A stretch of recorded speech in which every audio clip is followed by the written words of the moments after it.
Sitting down with us now on the home of the Cowboys in the #1 Air hot seat. I grew up in this state where this guy played. You went to college in the state where this guy played. Jamal Lewis on 105.3 The Fan. What's up, Howard? You looking fresh out here? Hey, man, I'm good. I had to wear my white, my white button down, Lululemon, make me look slim. You know what I'm saying? That's Lulu? Yeah. Man. Is that why you wanted him? No, because I of didn't. balls and Lulu? That's right. Tennessee and Lulu, right? You don't look nearly as intimidating with the glasses on, though. Oh, yeah, this is a new thing. You know what I'm saying? This is a new thing. Keep the light down a little bit. When I look at you and think of your game, we're suffering in DFW, lack of physicality, lack of running game.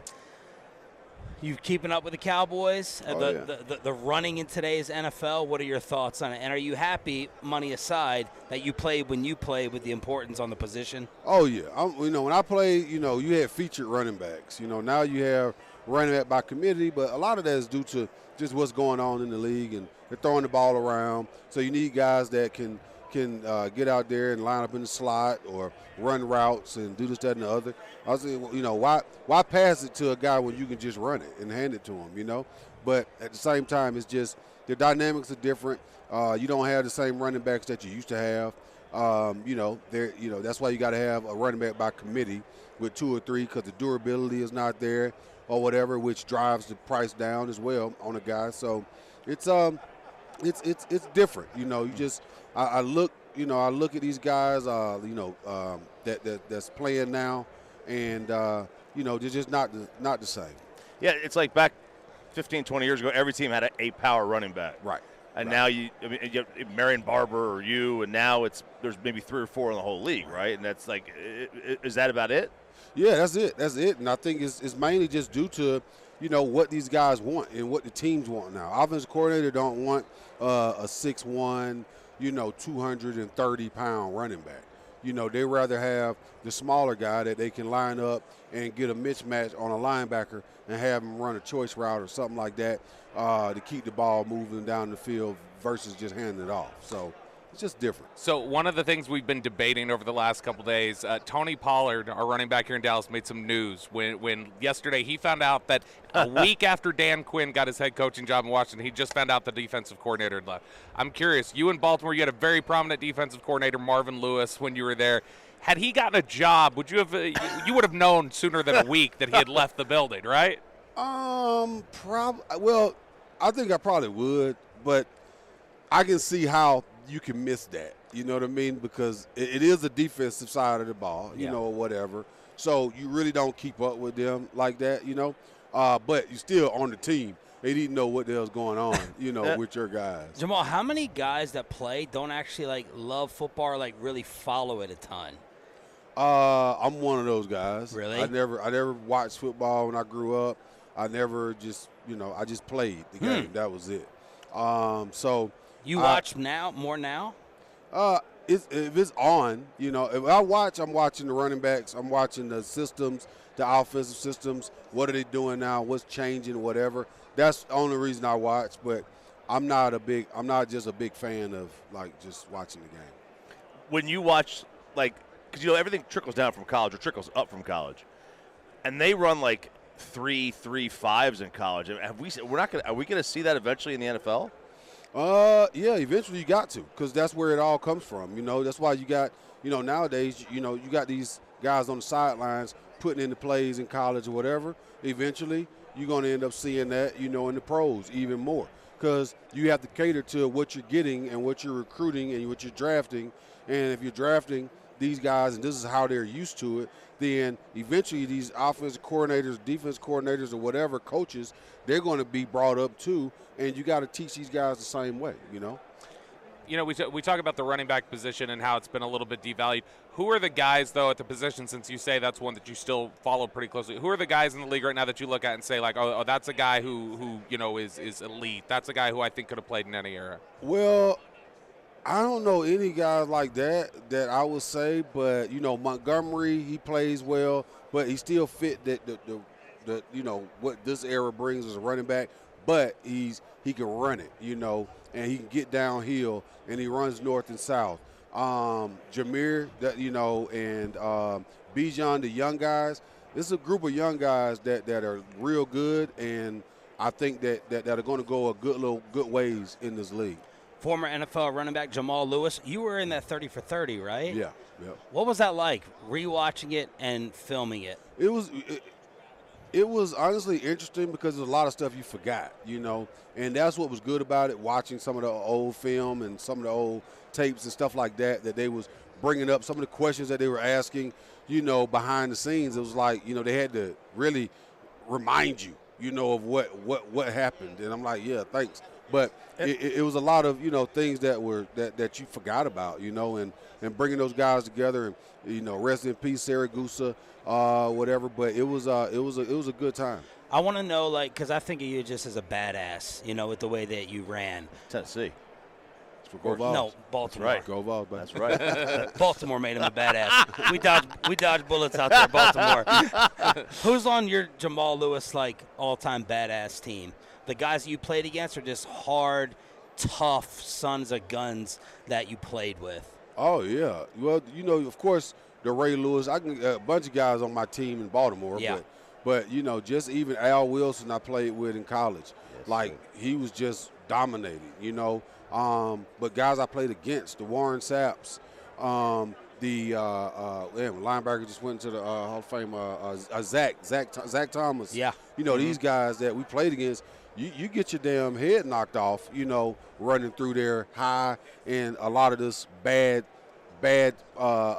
positioning and bad football some of these guys play now, technique-wise. You get your head torn off, back then, Do you think the league has done enough in changing the rules, to protect the players' head injuries and such? Oh yeah, they've done a lot. They've done a lot. It's just enforcing it and driving it, to the youth level, so it can kind of roll up. But there are some things they need to really hone in on as far as guys actually getting hurt and reporting it and things of that nature. But they're getting better. I think the league is safer. Football, period, is safer than it's ever been. Would you rather play on grass or turf? Grass. Can you tell that next day? You can tell a difference. Oh yeah, big time. Because the league keeps telling us, Jerry Jones on our show all the time, and Roger Goodell, all the stats show the injuries. But 92% of players that came out yesterday said, no, we want to play on the natural surface. Yeah. It's better for us, no doubt. It is. It is. It's just natural. It gives the way it needs to give, other than manufactured turf and how that goes or whatever. But you got to think about it. It's an economics thing, right? It's how much does it cost to, go in and redo 100 yards of just in between the hashes, right? Mid-season. So, and the upkeep, and everything in that is just, but at the same time, you lose a damn, much as these guys get paid now, you lose $100 million guy, then, you would have rather had grass, right? But it does, the turf has caused a lot of the injuries, a lot of the concussions as well, not just, orthopedic injuries, but concussions also. So just from a general, forget the knee, just a soreness the next day, is it the knees that you feel it the most in on turf? Is it back? Your lower back. Lower back? Lower back, hamstrings. Just stand around, man. Go out there and stand on grass for 4 hours. Or I'm talking about just standing. I ain't talking about running. Stand on turf for 4 hours and tell me how you feel. Just standing, When you come out here, you have a group of old players or guys you catch up with or try to make an appointment, or are you in and out? I'm in and out. Well, coming out here, I come to Vegas a lot, anyway.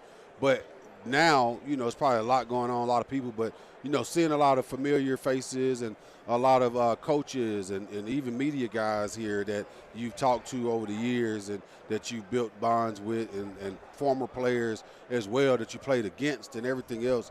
I like coming out here, being in this environment. Jamal Lewis here on the Fan. So give us a tour. It's our last night here. We're from Texas. Where do we need to go? What do we need to do? Where should we hit as a Vegas vet?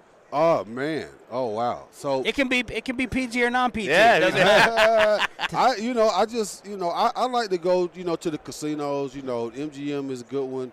The Wynn, Bellagio, of course. I go to those places a lot. The high roller, high stakes areas. Privé, the bar there. At Bellagio, I hang out there. But the clubs, of course, you got the excesses and all that type of stuff. But I do that, but I don't do that as much as I used to anymore, right? Dice, you know, is that your listening game? to the music. You know, now I was dice, but roulette, that's my thing. All right, tell us what you're doing, Jamal. Of course, mind, body optimization, it's becoming more and more of a topic over the years. Guys like yourself are more willing to talk about it, so take us through it and what you're here to share. So I think mindbody.com, basically just bringing mental health to the masses, bringing the awareness, you know, and bringing everything up under one roof as well. So from a therapist standpoint to having a psychiatrist as well, that's the combination that you need in order to diagnose, you know, mental illness or put together that protocol that you need.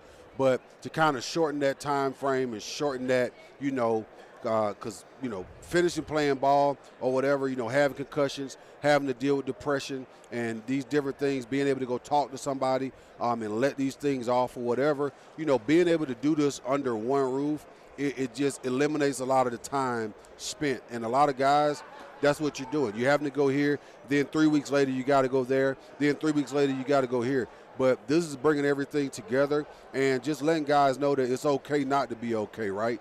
So talk to one another. You're feeling a certain kind of way. It's not going to make you a weak man to, you know, cry or to have an issue that you're dealing with, whether it's your relationship, whether it's life, whether it's your job or whatever. Just getting that off, it just helps big time. And it's also, you know, if you read there, you know, men are 4 times more likely to commit suicide than women. Like that's just crazy, you know. And the reason why is because, you know, we have a responsibility, and especially as an athlete, you know, you take care of everybody. You know, you got your family, you got your team, you got, you know, your friends, you know, and everybody that you have to, and you got to be that. So you can't really show that emotion. You can't show that weakness or whatever. But hey, look, it's all right, you know, and you can do that. And I think that's what we're trying to, you know, spread the awareness about. And mindbody.com is where you can find any more information or get involved in it. And it's actually starting out in the Texas area. Oh, really? Yeah. Jamal Lewis, all-time badass running back here on the home of the Cowboys in the #1 air hot seat. You ever make it back to Knoxville a lot? Oh, yeah. Oh, it's the place to be. Yes, Have you ever been to a game in Knoxville? No. If you go to a game in Knoxville, you won't care about any other game at any other stadium. I don't care if it's pro or if it's college. He's right. He's right. Now, did you go at the same time? You know the same Yeah. hot spots back in the day? We got there the same year, 97, right? You were 97, yeah. The Strip. We hang out on the Strip, We right? did. Charlie Peppers was just, let's see, Charlie Peppers. That's not there anymore. That's not there anymore. Yeah, So none of the places are there anymore. The old Charlie's was right Charlie's. there. And, Yep. Yeah. None of those places are there anymore, Nah, man. you got to go to Old City. You got to go Yep. down to the Old City Yep. now. They've moved everything around. So Hey, man, we love having you on every year. Thank you for sitting down with us, and enjoy the rest of the week. absolutely, you guys do the same. Jamal Lewis here on 105.3 The Fan.